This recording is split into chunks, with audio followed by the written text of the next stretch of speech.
కమిటీకి సంబంధించిన వివాదాలు, సో వాటి చుట్టూ అనేక వార్తలు మనం తరచుగా వింటూనే ఉన్నాం. అయితే తాజాగా చిత్రపూరి కమిటీలో ఏదో జరిగిపోయింది, దానికి సంబంధించిన ఒక నివేదిక అనేది ప్రభుత్వానికి అందింది. అయితే అందులో గత కమిటీలో ఉన్నటువంటి పలువురు వ్యక్తుల పేర్లు అనేవి ప్రముఖంగా వినిపిస్తూ వచ్చాయి. ప్రధానంగా తమ్మారెడ్డి భరద్వాజ, పొరుచూరి వెంకటేశ్వరరావు, ఇలా ప్రముఖుల పేర్లు అనేవి రావటం పట్ల అంతా చర్చనీయాంశం అయింది. అయితే మనతో తమ్మారెడ్డి భరద్వాజ గారు ఉన్నారు. హైదరాబాద్ ఈ చిత్రపూరి కమిటీకి సంబంధించి ఆయన అంటే ఆయన పాత్ర ఏంటి, ఆయన పేరు అసలు రావడం వెనక కారణాలు ఏంటి, సో వీటన్నిటి గురించి భరద్వాజ గారితో మాట్లాడే ప్రయత్నం చేద్దాం. సార్, భరద్వాజ గారు అంటే మాకు ఒక సైడ్ అంటే ఒక విధంగా తెలుసు, కార్మికుల పక్షపాతి, కార్మికుల కోసమే ఆయన పనిచేస్తారు, వాళ్ళ వైపే మాట్లాడతారు, అవసరమైతే పెద్దవాళ్ళతో గొడవ కూడా దిగుతారు. రాబిన్హుడ్ కైండ్, అంటే దొంగతనం చేయడం అని కాదు, పోరాటం విషయంలో మీరు పేదల పక్షపాతి అంటారు. బట్ ఏంటండి అనూహ్యంగా చిత్రకార కమిటీ ఇందులో మీ పేరు రావడం, నివేదికలో మీ పేరు రావడం, ఏదో జరిగిపోయినట్టు ప్రచారం జరగటం, మీ వైపు నుంచి మీరేం చెప్తారు సార్? మీరే ప్రచారం అంటున్నారు కదా, ప్రచారం అంటే ప్రచారమే అది. ఇది ఇక్కడ ప్రాబ్లం ఏంటంటే ఎవరో కంప్లైంట్ ఇచ్చారు గతంలో, 5-6 ఏళ్ల కింద ఎప్పుడో కంప్లైంట్ ఇచ్చారు, ఏదో అన్యాయం జరిగిపోయింది, ఈ మొత్తం తినేశారు ఇక్కడ డబ్బులు అని చెప్తున్నారు. ఫస్ట్ క్వశ్చన్ ఏంటంటే మొత్తం కలిపి 500 కోట్ల ప్రాజెక్ట్ అది. ఇప్పుడు పెరిగిన మేము ఉన్నప్పుడు 180 కోట్లు, 140 కోట్లు, 150, 200 కోట్లు. మేము వెళ్ళిపోయేటప్పటికి అది 300 కోట్లకు పెరిగినట్టు, 400 కోట్లకు పెరిగింది. సో ఆ తర్వాత 500 దాకా వెళ్ళినట్టుంది. అది ఏమైందో తెలియదు మొత్తానికి. దాంట్లో తినేశారు 100 కోట్లు, 1000 కోట్లు అని రాస్తారు. ప్రాజెక్ట్ 500 కోట్లు అయితే 1000 కోట్లు తినడానికి ఛాన్స్ లేదు అసలు ఫస్ట్. సో తిన్నారా లేదా అనేది సెకండరీ, నాకు అనవసరమైన విషయం అది. నేను ఎందుకున్నాను దీంట్లో అంటారు. దీంట్లో ఎందుకున్నానంటే ఈ కమిటీలో ఉన్న వాళ్ళందరినీ బాధ్యులను చేస్తున్నారు ఇక్కడ. ఆ టైంలో 2005 నుంచి 2020 దాకా దీని మీద ఎంక్వైరీ జరిగింది. 2005 నుంచి 10 దాకా ఏమీ లేదు అని చెప్పారు. అప్పుడు నేను కొంతకాలం సెక్రటరీగా కూడా ఉన్న టైంలో, తర్వాత ఏం లేదు నాకు. 2010 నుంచి 15 దాకా కొన్ని అవకతవకలు జరిగినాయి. 15 తర్వాత నేను, నాతో పాటు ఇంకొంతమంది 3 మెంబర్సు రిలీవ్ అయిపోయాం. మళ్ళీ దాంట్లో కంటెస్ట్ చేయలేదు. మిగిలిన చేశారని తెలియదు కానీ నేను కంటెస్ట్ చేయలేను. సో నాకు సంబంధం లేదు అక్కడి నుంచి, నాకు సంబంధం లేదు అక్కడ. ఈ తర్వాత 2015 నుంచి 20 దాకా వచ్చిన దాంట్లో ఉంది. మొత్తం కలిపి 100 కోట్లకు ఏదైనా అప్పుడు ఫస్ట్ 51 కమిషన్ ఏదో ఇచ్చారు. వేసి 100 కోట్లు అంటే అది ముందు నాకు వచ్చింది నోటీస్. అప్పుడు 16 మందిలో నేను కూడా ఉన్నాను. 16-20 మనకు అసలు తెలియదు ఇటువంటి, ఎందుకంటే మనం ఏమీ చేయలేదు, మన ఏం చేస్తారు అసలు ఏం చేస్తారని చెప్పి లెటర్ కూడా రాయాలి అప్పుడు. యాక్చువల్ నేను వదిలేసాను. తర్వాత 61 కమిటీ అని ఒకటి ఇంకోటి వేశారు. అప్పుడు ఏదో ఎవరు ఎంక్వైరీ చేస్తే మీరు 51 అప్పుడే లాయర్ దగ్గరికి వెళ్ళి మీరు చేసుకోవాల్సింది, మీరు చేయకుండా ఉండటం వల్ల ఇప్పుడు వచ్చింది, మీ అందరికీ అటాచ్మెంట్లు వస్తాయి, మేము అంతా చాలా సీరియస్ కేసు ఇది అన్నారు. మాకు ఉర్దూలో ఉంటుంది, కాయాన పియా తోడా గ్లాస్ బారానా అని చెప్పి ఇరానీ హోటల్కి వెళ్ళి ఇరానీ హోటల్ దోచాయి బారానా అంటూ ఉండేవాడు అప్పుడు. అట్లా మంచి వీడు తినలేదు తాగలేదు కానీ గ్లాస్ పక్కన కొట్టాడు, 12 అనాలు ఇవ్వాలి అని చెప్తాడంట. అట్లా మనకు అందులో నాకు సంబంధం లేకుండా దాంట్లో 100 కోట్లలో బాధ్యుడిని చేశారు. సో నేను రిప్రజెంటేషన్ చేసే, బాబు నేను ఈ కాలం నుంచి ఈ కాలం దాకా ఉన్నాను, ఆ కాలంలో ఉన్నప్పుడు నేను ఇది చేశాను, నేను నా టర్మ్లో ఇది జరిగింది, బట్ నేను మెంబర్నే కానీ దీంట్లో లేను. 2005 నుంచి 2010 దాకానే ఉన్నాను, 10 నుంచి 15 దాకా వేరే వాళ్ళు ఉన్నారు అని నేను రాసి ఇచ్చేసాను. రాసి ఇచ్చేసినాక మళ్ళీ ఫ్రెష్ ఎంక్వైరీ చేశారు. తర్వాత వేసినాక కూడా వాళ్ళు ఏదో కాదు మొత్తం కట్టాలన్నారు. అప్పుడు మేము కోర్టుకి వెళ్ళటం, మళ్ళీ దాని మీద ఇదవటం. సో మళ్ళీ ఫ్రెష్ ఎంక్వైరీ చేశారు. ఫ్రెష్ ఎంక్వైరీ చేసినప్పుడు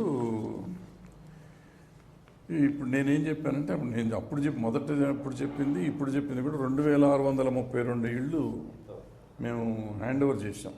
నేను బయటకు వచ్చేటప్పటికి ఇది 2000 ఫ్లాట్స్ సింగిల్ బెడ్రూమ్, ఇవి 632 త్రిబుల్ బెడ్రూము. ఈ 2 బెడ్రూమ్ కడుతున్నారు, 3 బెడ్రూమ్ ఫినిష్ చేయాల్సింది 900 ఇళ్ళు అనుకుంటా. మిగిలిన 632 పోతే ఇంకా 270 కట్టాల్సి ఉన్నాయి, కడతా ఉన్నారు చిన్న దీనికి ఉంది. సో అప్పటికి మనం 43 కోట్లు 43 కోట్లకి 43 కోట్లు అడ్వాన్స్ ఇచ్చున్నారు. ఎవరికి? ఐవీఆర్సీఎల్ ఒక్కడే కాంట్రాక్టర్ మేము ఉన్నప్పుడు. మేము బయటకు వచ్చేటప్పటికి ఏమైందంటే ఈ 2632 ఇచ్చి 30 కోట్లు రికవర్ చేసాం. మొబిలైజేషన్ అడ్వాన్స్ ఇచ్చి బిల్లు ఇచ్చినప్పుడల్లా 5% 10% తగ్గించుకుంటూ వస్తే 30 కోట్లు రికవర్ చేసాం. ఇక మిగిలింది నెక్స్ట్ కంటిన్యూ అయ్యే కమిటీ చేసుకోవాలి, మాకు సంబంధం లేదు. దీంట్లో ఏం చేశారంటే మీరే బాధ్యులు, ఆ 10 కోట్లకు కూడా 10-12 కోట్లు మిగిలింది మీరే బాధ్యులని మాకు పెట్టారు. పెడితే అది ఎట్లా ఉంటుంది అని రాస్తే ఈసారి వచ్చినప్పుడు ఏం చేశారంటే ఆ 10 కోట్లు మీరు బాధ్యులు కాదు, నెక్స్ట్ ఎక్స్క్యూజ్ కదా అని చెప్పి దీంట్లో రిపోర్ట్లోనే ఉంది, 29 పేజీల్లోనే ఉంది. నేను కొత్తగా సృష్టించింది ఏం లేదు దీంట్లో. సో అయిపోయింది.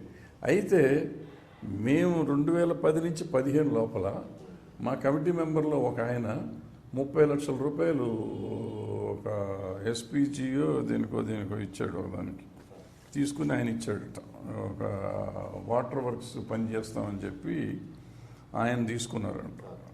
తీసుకుని ఆయన ఎవరికో ఇస్తామన్నారు. అది ఇచ్చారా ఇవ్వలేదా తర్వాత రిటర్న్ వచ్చేసింది, తిరిగి ఇచ్చేసానంటాడు ఆయన. తిరిగి ఇచ్చేసానంటే కమిటీ వీళ్ళు ఏమంటున్నారంటే తిరిగి ఇచ్చేసిన మినిట్స్లో ఉండాలి, మినిట్స్లో లేదు ఇచ్చేసినట్టు. ఇచ్చేసిన రసీదులు లేవు, దాఖలాలు లేవు అంటే. బట్ మీరు చెప్పినా కాదు అది, ఎందుకంటే దానికి ప్రూఫ్ కావాలి కదా. ప్రూఫ్ లేదు కాబట్టి దీనికి కలెక్టివ్గా బాధ్యత వహించాలి. యాక్చువల్గా తీసుకున్న ఆయన కూడా ఒప్పుకున్నాను, నేనే తీసుకున్నాను, తీసి ఇచ్చానని కూడా చెప్పాడు. ఇచ్చిన దానికి దాఖలాలు లేవు కాబట్టి వసూలు చేయాల్సిన బాధ్యత మీ అందరిది కాబట్టి మీ అందరూ ఆ 30 లక్షలు కట్టండి అన్నారు. ఆ టర్మ్లో 2010 నుంచి 15 దాకా ఉన్నాను. అది నేను ఏంటంటే డెఫినెట్గా షియర్ నెగ్లిజెన్స్ మాది. ఎందుకంటే మేము కమిటీ మెంబర్లుగా ఉన్నప్పుడు 30 లక్షలు అతను ఒక ఇండివిజువల్కి ఇవ్వటం తప్పు, ఇవ్వనివ్వకూడదు. ఇవ్వనిచ్చాం, అదొక తప్పు. ఇవ్వనిచ్చినాక ఆయన తిరిగి ఇచ్చినప్పుడు మినిట్స్లో ఉంటే మినిట్స్లో మేము రికార్డ్ చేయించాల్సింది, రికార్డ్ చేసి మేము చెక్ చేసుకోవాల్సింది. ఇక్కడ మినిట్స్ ఎప్పుడు ఏంటంటే నెక్స్ట్ మినిట్స్ వచ్చేటప్పటికి ప్రీవియస్ మినిట్స్ ఉంటుంది. అది చెక్ చేసే బాధ్యత ప్రతి మెంబర్కి ఉంటుంది. బట్ మనం చెక్ చేసుకోవాలి. ఇప్పుడు లేదు దాంట్లో అంటే మేము చెక్ చేయలేదు అప్పట్లో. సో అది కూడా ఒక రకమైన ఏమంటారు నెగ్లిజెన్స్. సో నెగ్లిజెన్స్కి ఇప్పుడు పనిష్మెంట్ కావాలి. యాక్చువల్గా అతను కట్టాలి డబ్బులు, ఎవరైతే తీసుకున్నారో అతను కట్టాలి, మాకు సంబంధం లేదు. కానీ వాళ్ళు ఏమంటారంటే నెగ్లిజెన్స్ కూడా మీది ఉంది కాబట్టి మీరు బాధ్యులు కాబట్టి మీరు అందరూ కట్టాలని ఆ 11 మందికి ఆ 37 లక్షలు కట్టమన్నారు. ఇది మా కథ. సో 37 లక్షలకి తలా 3-4 కట్టేస్తే అది అయిపోతుంది. అంటే మీరు కేవలం నెగ్లిజెన్స్ అని చెప్పి మీరు బాధ్యత తీసుకుని కడుతున్నారు. కానీ దీని విషయం మీద అంటే కమిటీ విషయంలో మీరు సాటిస్ఫాక్టరీ అంటే ఈ వచ్చిన నివేదిక మీద కొంతవరకే వాళ్ళు తీసుకోవటం, పూర్తి స్థాయిలో ఇప్పటివరకు జరిగిన దాని మీద వాళ్ళు నివేదిక ఇవ్వకపోవటం, ఇదంతా కూడా మీరు ఎలా చూస్తారు సార్? నివేదిక ఇచ్చారు కదా, తర్వాత మొత్తం అంతా ఇచ్చారు. ఫుల్ నివేదిక ఉంది దీంట్లో, ఫుల్ ఇప్పుడు దాకా ఉంది. మళ్ళీ తర్వాత 15 నుంచి 20 దాకా కూడా ఉంది దీంట్లో. దానికి కూడా వాళ్ళకి మిగిలిన వాళ్ళకి వాళ్ళు ఏం కట్టమన్నారు అయిపోయినాయి, అన్నీ ఉన్నాయి. ఏది వదిలిపెట్టలు అన్ని డీటెయిల్గా ఉన్నాయి. 29 పేజీలు. మీరు ఎవరైనా కానీ దాన్ని చదివితే ఈ దొంగతనమా, దొరతనమా, మోసమా, చీటింగా ఇవన్నీ తెలుస్తాయి. వెంటనే ఇంకేముంది తలకాయలు, పెద్ద తలకాయలు అనేది ఇంట్లో ఏదో చేసినాయి. ఏ పెద్ద తలకాయ ఏం చేసింది నా వరకు అయితే నాకేం సంబంధం లేదు. బట్ డెఫినెట్గా ఇది నేనేమంటానంటే నాకు కాదు కానీ నాకు బర్డెనే. ఇప్పుడు 4 లక్షలు 3 లక్షలు కట్టాలని నిజంగా చాలా బర్డెన్ నాకు. కానీ ఈ మాత్రం బాధ్యత ఒక మనిషి నమ్మే తమ్మారెడ్డి భరద్వాజ అజాగ్రత్తగా ఉన్నాడు అనేది ఉంటే భవిష్యత్తులో ఎవరైనా వస్తే ఇంకా జాగ్రత్త పడతారు. ఏమవుతుందంటే అసోసియేషన్స్ నాకు చాలా గుర్తు. ఎట్లా ఉంటారంటే ఇక్కడ వచ్చేవాళ్ళు అమ్మాయి పెళ్లి చేస్తానికి యూనియన్ ఏదైనా పొజిషన్లోకి వద్దాం అనుకున్న వాళ్ళు ఉన్నారు, ఖాళీగా ఉన్నాను వద్దాం అనుకున్న వాళ్ళు ఉన్నారు, ఇంకోటి చేస్తానికి వద్దాం అనుకున్న వాళ్ళు ఉన్నారు, లేదా వేరే పైరవీలు చేసుకుంటానికి వద్దాం అనుకున్న వాళ్ళు ఉన్నారు. ఇటువంటి వాళ్ళందరికీ ఒక చెక్ ఉంటుంది. ఇది నేను అసోసియేషన్ కోసం పని చేస్తానని వచ్చినవాడు డెఫినెట్గా పని చేయవచ్చు, అంతేనా? అట్లా కాకుండా పర్సనల్ ఎజెండా పెట్టుకుని వచ్చి అసోసియేషన్లో పోస్టుల కోసం వెతుకుతున్న వాళ్ళందరికీ ఒక భయం వస్తుంది. ఎందుకంటే ఏ అవకతవక జరిగినా మొత్తం అందరూ బాధ్యులు అవుతారు కాబట్టి అందరూ కళ్ళు తెలిసి ఉండాలి. అది యూనియన్ అవ్వచ్చు, మా యూనియన్లో అవ్వచ్చు, ఫెడరేషన్ అవ్వచ్చు, ఛాంబర్ అవ్వచ్చు, ప్రొడ్యూసర్స్ కౌన్సిల్ అవ్వచ్చు, మూవీ ఆర్టిస్ట్ అసోసియేషన్ అవ్వచ్చు, దేని మీద అయినా కానీ రేపు ఏదైనా వస్తే సమిష్టిగా బాధ్యత వహించాలి అంటే ప్రతి మనిషి జాగ్రత్తగా ఉంటాడు. కంటెస్ట్ చేస్తానికి కూడా ఆలోచిస్తారు. ఎందుకు వచ్చింది, ఏమీ చేయకుండా అసలు మనకి ఏమీ చేయకుండా దీనికి ఎదురుకట్టాల్సిన పరిస్థితి వస్తుంది, మనకి ఎందుకు వచ్చింది, ఒకటి తప్పుడు ఉన్నా మొత్తం అందరికీ శిక్ష పడుతుంది. సో అందరూ నిఘా పెట్టి చూడాల్సిన పరిస్థితి ఉంటుంది. సో అందుకని నేను ఒక రకంగా సాటిస్ఫైడ్. అంటే భారతదేశంలో ప్రతిదీ ఈ టైప్లో చేస్తే నిజంగా బాగుంటుంది.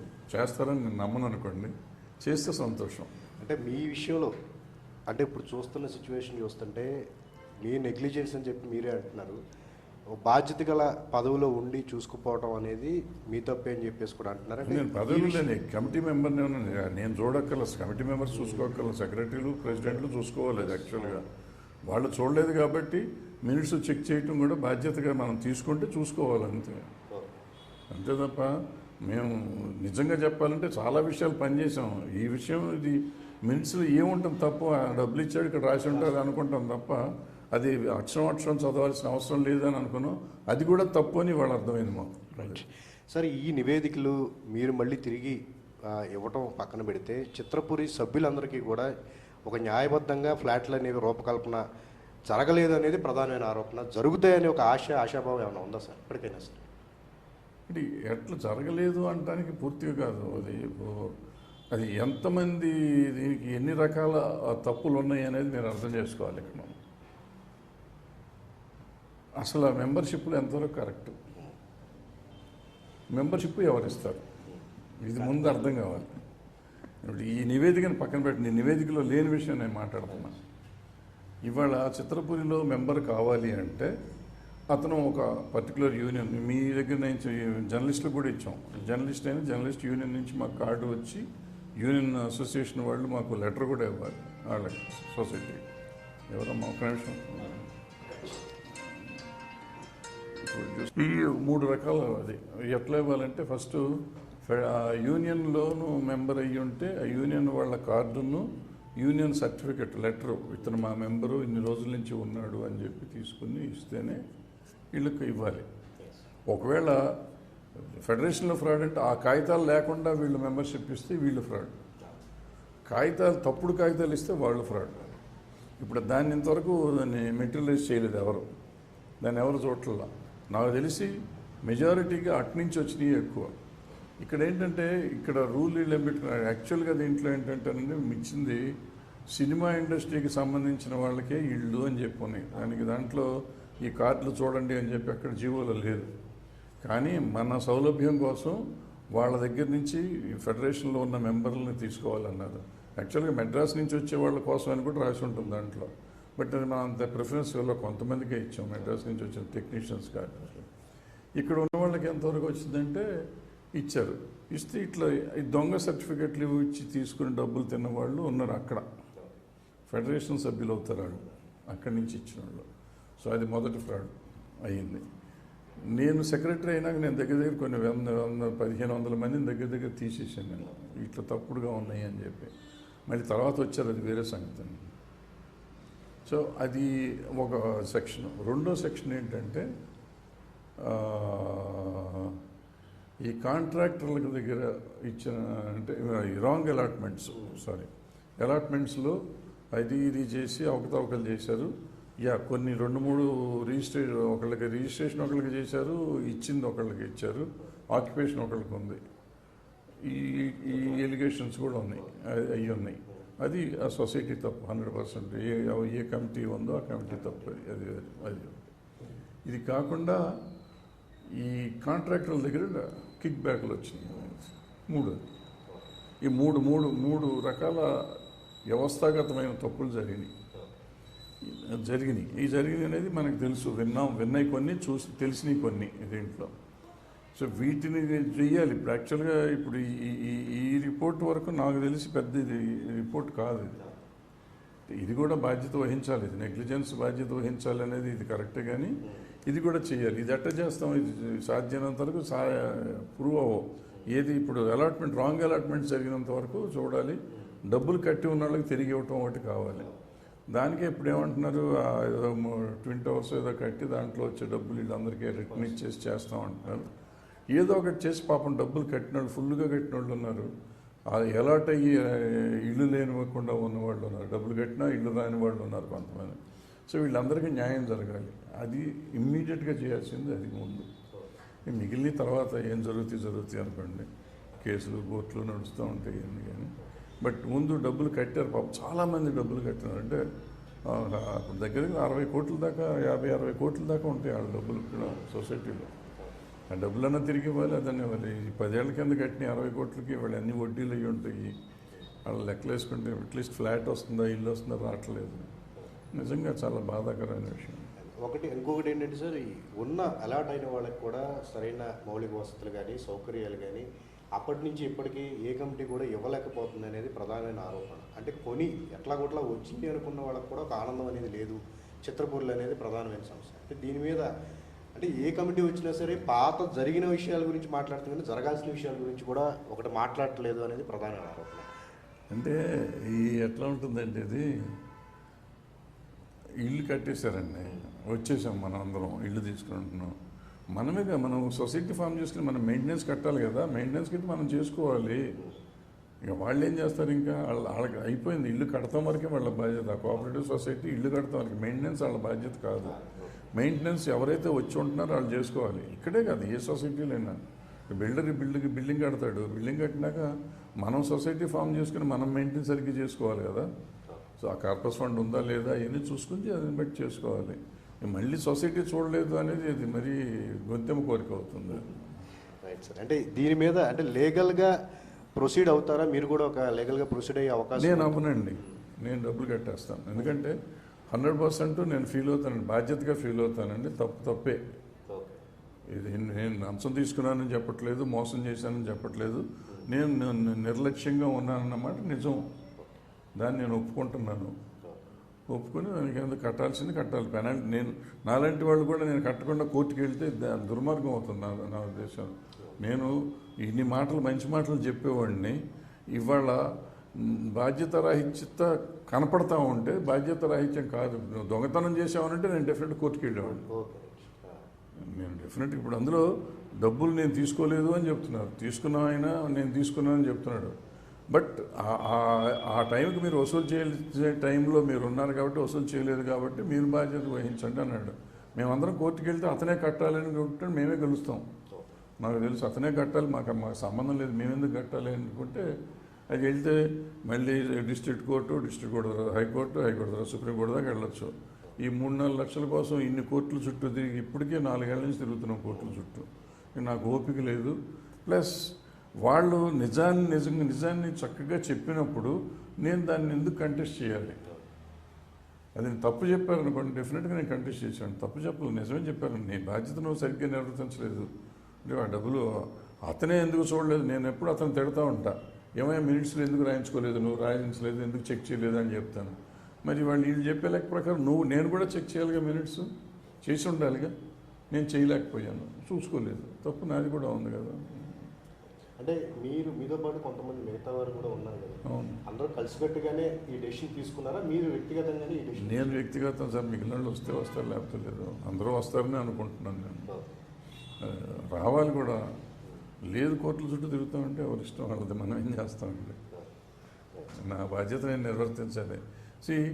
ఇప్పుడు రోజు పొద్దున్న లేస్తే ఏదో ఒక నీతి వాక్యాలు చెప్పేవాడిని నేను కూడా. ఇది తప్పు అని తప్పు కాదు అని చెప్పి నేను అనాల్సిన అవసరం, తప్పు ఏం తప్పు. బట్ ఇప్పుడు టీవీల్లో మాధ్యమాల్లో వస్తున్నట్టు ఏం దోపిడీ జరగలేదు నా వరకు. నేను కానీ నాతో పాటు ఉన్న 11 మంది వరకు మాత్రం ఏం దోపిడీ చేయలేదు, ఇక్కడ మోసాలు ఏం జరగలేదు. అది ఈ రిపోర్ట్లో కూడా ఉంది. మేము ఇచ్చిన ఈ 29లో మేము ఇచ్చిన సాక్ష్యాలు కూడా ఉన్నాయి, దాంట్లో రాసి ఉన్నాయి. ఎవరైనా కానీ మీ మాధ్యమంలో మాట్లాడేవాళ్ళు అది చదివి మాట్లాడుకోండి, నాకు ఏ ప్రాబ్లం లేదు. నేను దొంగన్నా నాకు బాధ లేదు, కాదన్నా నాకు బాధ లేదు. కానీ అది చదవండి, రిపోర్ట్ చదవండి. రిపోర్ట్ చదివినాక దాన్ని ఏంటి అని చెప్పండి. ఇది రిపోర్ట్ ఇవ్వటం కాదు, ఇది మనకు కట్టమని చెప్పారు దీంట్లో. ఆల్మోస్ట్ జడ్జిమెంట్ ఇది, మేజిస్ట్రేట్ పవర్స్ వాళ్ళకు ఉంది. నువ్వు డబ్బులు కట్టేయండి అన్నారు. ఏదో గవర్నమెంట్కి రిపోర్ట్ ఇచ్చారు, గవర్నమెంట్ ఏం చేస్తుందో కాదు. ఇది already it is an order. We have to pay అది, లేదంటే అటాచ్మెంట్ వస్తుంది. ఓకే. రైట్. సో ఇది భరద్వాజ్ గారు చెప్తున్నారు, కమిటీలో తాను సభ్యుడిగా ఉన్నందుకు నివేదిక ఇచ్చిన దాంట్లో ఉన్న రిపోర్ట్ ప్రకారం తాను ఏ తప్పు చేయలేదు, బట్ అందులో తాను నెగ్లిజెన్స్ అనేది ఒకటిగా తనకు తానుగా భావించి ఇష్యూని ఇంతటితో తన వైపు నుంచి కూడా క్లోజ్ చేయాలని చెప్పేసి భావించి అవసరమైతే మనీని పే చేయడానికి కూడా తన సిద్ధమే అని చెప్పేసి కెమెరామెన్ సంతోష్తో సుజన్.